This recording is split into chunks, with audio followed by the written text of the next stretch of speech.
Hi parents, it's Dr. Steve here. Today we're going to talk about anxieties. So before we begin to talk about anxieties, you're sitting there most likely. Well, you may be sitting somewhere anyways, watching this thing. So here's all I want you to do to begin, is I want you just to place your hand over your heart just for a moment. I want you to close your eyes if possible, if you're in the place, and I want you just to slowly take a breath in. When you take that breath in, what I want you to do is just breathe 7 seconds in and 7 seconds out. And then I'll explain why. Focus just on the movement and the breath underneath your hands.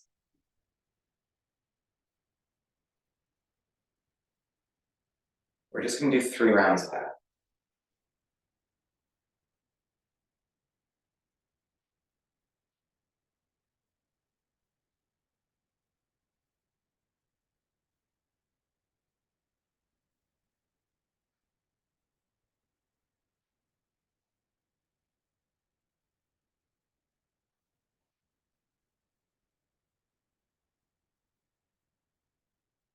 Good. Beautiful. Now, just kind of notice how you feel.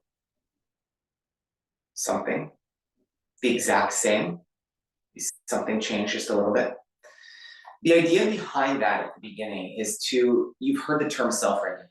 And this system is designed to be anxious in our environment. So as soon as we open our eyes, depending on how you've interpreted that past, depending on how you've worked through traumas and insults and injuries and whatever life brings you, however you've worked through that to that point, when your eyes open, it is going to be looking for danger, which already puts it to some degree on edge.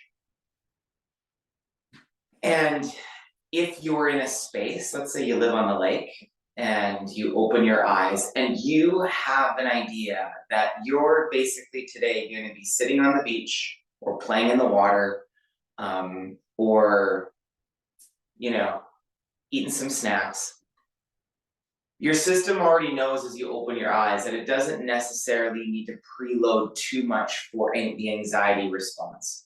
The anxiety response is there to meet the demands of life.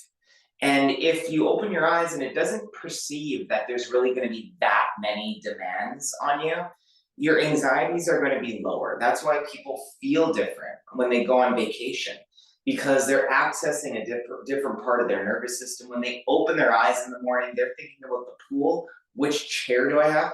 Maybe you'll pick an adversary there, someone from South Carolina who scoots down and grabs the chair first at the pool. People love to play those types of games. That's kind of funny. We're very similar that way. And so we pick the adversary, but within a range of support when you're on vacation, hypothetically, that range of support, there might be a tiny little challenge that your system is a little hyper vigilant on, and a little antsy around. But that's it. So as you're there, you're viewing the world as a supportive environment for your well-being. You have robust foods. You don't have to cook. You got drinks. You got snacks. You got whatever you want. I mean, we're really living in that moment a nice gluttonous lifestyle of constant support. Now, that being said, the reason I mention that is because your anxieties are going to be naturally lower. Because when you open your eyes, it doesn't see the environment as a threat. Now, if you're at the same location on a beach, and now all of a sudden you're by the ocean, and now you know there's sharks there. Okay, now it's a bit of a different story. Now the hair on your neck raises up a little bit, and you become more anxious about that. Same resort, sharks. Okay, now imagine you got your kids, and your kids now are down beginning to play in the water and bring their feet into the water. Okay, whoa, danger, anxiety is going to rise.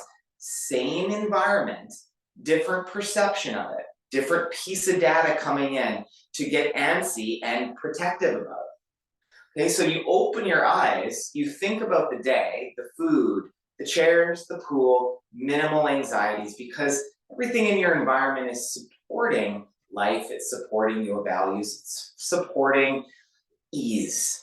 Now we include the shark, and then now we include the kids pitter pattering down to the ocean, and now our anxiety levels rise. We're on defense, we're in protection mode. And so now the environment is some supportive and some challenging. And if we focus and hyper focus on that challenge, then inevitably our anxieties are going to rise even more. And then as you walk away from the awareness of that shark, if you're going back by the pool with the drinks, your system may still be talking about that challenge or sizzling a little bit about that challenge there.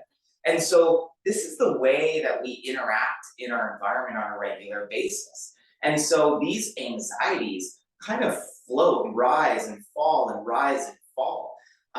But what I want you to kind of just capture is that you could now be at that same pool, sitting on that same chair, where at the beginning of the day, if you would have done it, it would have just been this deep relaxation, enjoying the sun.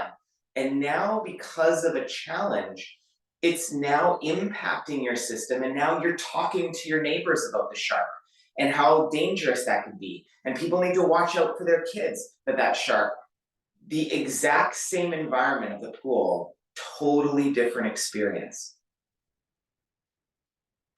This is essentially what we do each day. When we get up in the morning and we open our eyes, we have things that we haven't quite recovered from the day before. We also have new challenges that we potentially feel that we're going to be facing, or there's going to be threats in our environment. There's also going to be certain people, places, and things that support us. And so as we open our eyes, the degree of our anxieties is going to be equivalent to the degree of focus that we have on the challenges that are occurring. Now, it doesn't mean that the supports aren't there, like at the pool and the chair and the food and the drinks, and that's all still there in your environment. But when your mind places focus on the challenge, it's going to arise anxieties naturally. So part of this whole winning against this anxiety game, so to speak, is going to be a mastery on your part of mastering where your attention goes. Where your attention goes and the meaning that you give it. Where your attention goes and the meaning that you give it. That will in part be how you master this whole anxiety game. Now, years ago, I had a panic attack. I don't know what year that was. I do remember we had young kids at the time. So I'm going to say this was a decade, 12 years ago, maybe something like that. It's after I started some of the deeper work. And I had been watching a movie. And I just started to watch a movie. God, I can't remember what it was called. But here's what it did do. I remember the opening scene of the movie. I'm laying there on the couch with Lee watching the movie. And this movie's opening scene was a father in their house, a father where these burglars came into their house, and this father got tied up, and his family, his kids and his wife, got dragged into another room and basically started getting slaughtered in that other room. Well, that was enough of a challenge to my values as a father, as a husband, as a family guy, to send my nervous system into absolute chaos. As I was laying there, all of a sudden, it was like I had this vasovagal response, whoa, like spinning, now heart starting to beat, panicky setting in.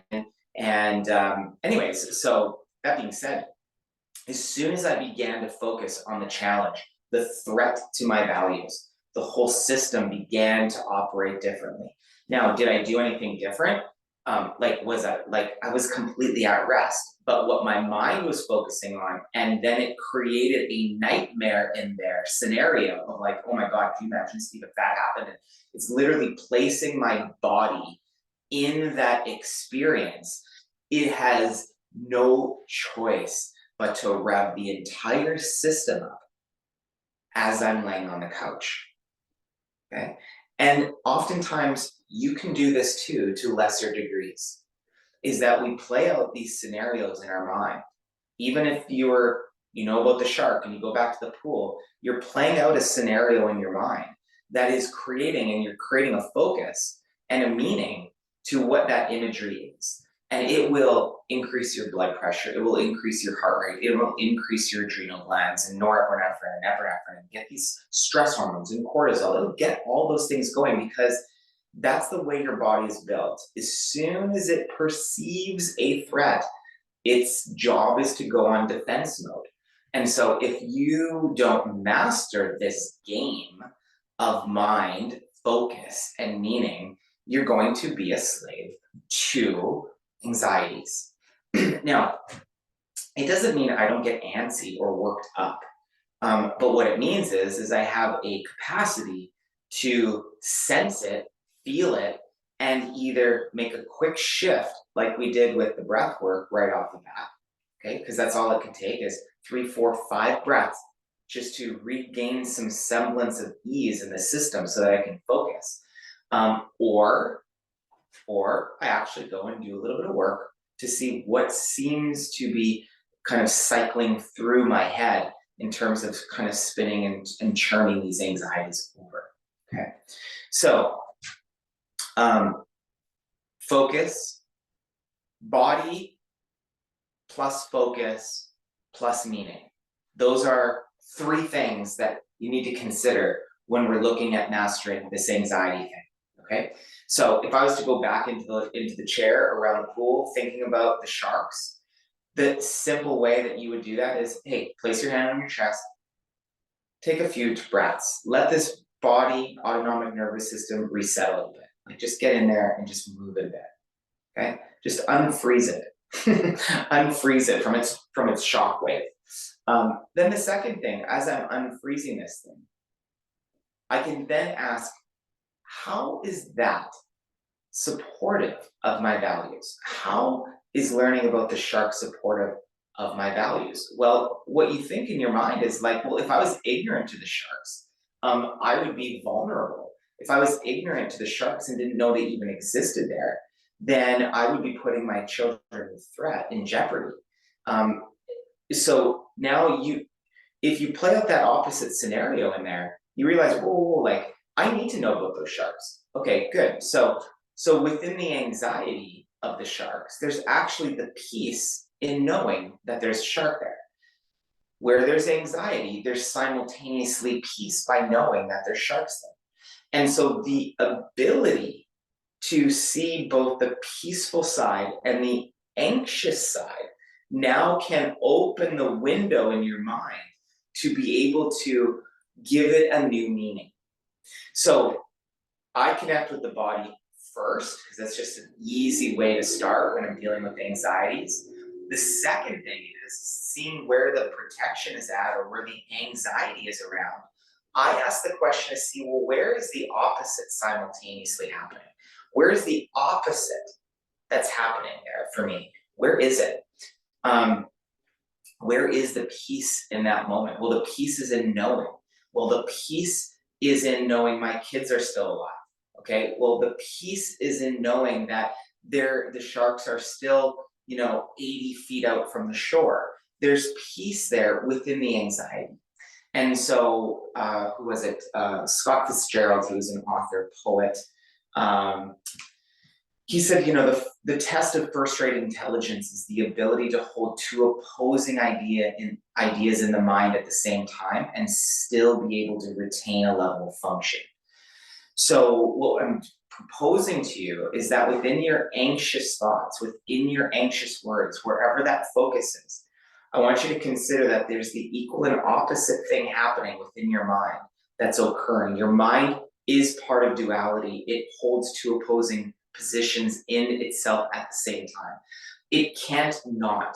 It's the way that it's set up. There's always 2 opposing thoughts that are occurring simultaneously in the mind. And I was trained on this, I'm going to say 14, 15 years ago, and I did need to apply it during those panic attacks. Not under the acute scenario, that's where you kind of connect with your body, but once you get a bit of breathing room, then you can apply this type of work, because no reality and no part of your mind has a single-sided view without its equal and opposite counter. And so the way that I just picture that is the way that I just explained it to you is if I want to recover properly, then I need to find where the other half is within my mind so that I can see and bring to conscious both sides of my experience. If I only think the experience is one-sided, I will remain antsy. If I only think I'll give you the opposite. If you're only thinking something is supportive, you're only going to be at ease and basically more lethargic, which is partly why your system has a homeostatic regulating mechanism to go and find the person who's going to steal your chair. Because it doesn't want you to completely be into complete stupor and inertia. It needs you a little bit on edge. That's a homeostatic regulating mechanism. So the fact that we find little challenges in our environment keeps us actually balanced in that space. If you're, you know what happens? If you're too relaxed, a bird's going to shit on your head to create a challenge. Or if you're too relaxed, you're going to get some odor that comes through, and you're like, "What the heck is that smell?" Like, your system needs both. It needs support. It needs challenge. And in the mastery of your anxieties, it's important to know that your mind produces both at the same time. Your mind produces both. One's going to be conscious, one's going to be unconscious. But part of the work to master anxieties is to bring the unconscious conscious, to bring the unconscious conscious. Okay? And so the reason that we want to bring the unconscious conscious is because when you're conscious of both at the same time, which is a test of first-rate intelligence, gotta throw that one out there, then the body hears that. And once the body hears it, your autonomic nervous system, the fight or flight and rest relax, come into sync together. And they become adaptable again, and they become flexible again. And you become in a state of rejuvenation and healthy again from this polarized piece. Okay, so let me summarize. You have something that's occurring, that's creating anxiety within you. Could be your own health, it could be a situation, it could be an event, it could be a circumstance, it could be a person. It doesn't really matter. What you're doing is you're going to capture that little piece of data, the sharks. You're going to capture that piece of data, and you're going to just ask yourself, what's the value to me? Or where is the opposite occurring? Where is the opposite occurring? So if I'm anxious and unsettled, well, where am I settled and relaxed? If from a form of anxiety, if I'm really worked up, that's the way that I might say. It's like, okay, well, where am I really being passive? And so what you'll find is that within this matrix of duality, that there is this equal opposite force that's helping your system to counterbalance itself. It's just you're conscious of one and unconscious of the other. And so our job, again, is to bring the unconscious conscious. So when both are conscious, it balances out the autonomic nervous system, which opens up the breath again, and it opens up the body, the very thing that we're trying to do at the opening exercise. But if you do the breath work without doing some of the mind tricks games, your autonomics, your body will still just go back into constriction patterns. We breathe to give ourselves room and availability. We don't breathe to fix something. We breathe and open it to give ourselves room to think, to use some first-rate intelligence to be able to organize our reality in a healthier way. And the way that we organize our reality in a healthier way is by seeing both sides, because we're using our optimal intelligence to see reality as it truly is, not as we perceive it as a bias. Okay, so let me reiterate an example for you. So I'm panicking on the couch. Okay, I guess I did this work. I sat with, once I had some breathing room, I sat with and said, okay, where am I experiencing peace? Where am I experiencing ease? Where am I experiencing openness? Where am I experiencing flexibility? And I'm asking these questions so that I can see, where am I experiencing support? Where am I experiencing, oh, Lee was here, my mom was here. Oh, they allowed me to lay on the floor. I experienced the support of the floor. So I'm rhyming off. Yes, there was a part of me that was antsy, but there was also a part of me that was supportive and relaxed. I had people around me that cared about me, loved me, helped to kind of like just be there as a support. I had the floor, I had like water in the sink that was supporting me to cool me off. As I was heating up, I was getting cooled off simultaneously. As my mind was racing a mile a minute, this floor was its equal opposite stability, that was immovable and not going anywhere. So there's constant opposites in our reality. And the more we can see that, it's a sign of the first rate intelligence, just as Scott Fitzgerald was saying, is it helps to balance out this entire autonomic nervous system. So breath plus giving it, seeing the other half, plus then seeing third, which is providing it with a new meaning. So at the end of it, you're really asking, what's the benefit? What's the value to this entire experience that I'm having? Body, break the bias to see two halves, and then the third is to give it a new meaning. So when I spend time, I was sitting on the couch, I split, I saw the opposites. I saw where I was anxious and where I was relaxed and where I was agitated and heated and where I was cool. And I saw those flips, those pairs of opposites. I got that. Okay, cool. Now, when I see more of those pairs of opposites, I have more available energy to work in my brain. As I have more available energy, I can then go to the meaning. Okay, what's the value? What's the meaning behind this whole experience for me? And as I began to ask that exercise, and in doing that, what's the meaning of this? What's the value of this to me? What's the real value of this to me? I remember opening my eyes. And seeing a picture of the family across the way and thinking, oh my God, it's to reappreciate. It's to reappreciate what I have. I've been putting them aside, I've been taking them for granted, and this is my call here to reappreciate my family and what I have and the beauty that we have in the family. And this is now, I've packaged a new meaning. So the whole reason I felt this disconnection and dis-ease is to be able to provide a new meaning for myself, a reconnection with the assets, with the value, with things that were around me that support my highest good and my highest value.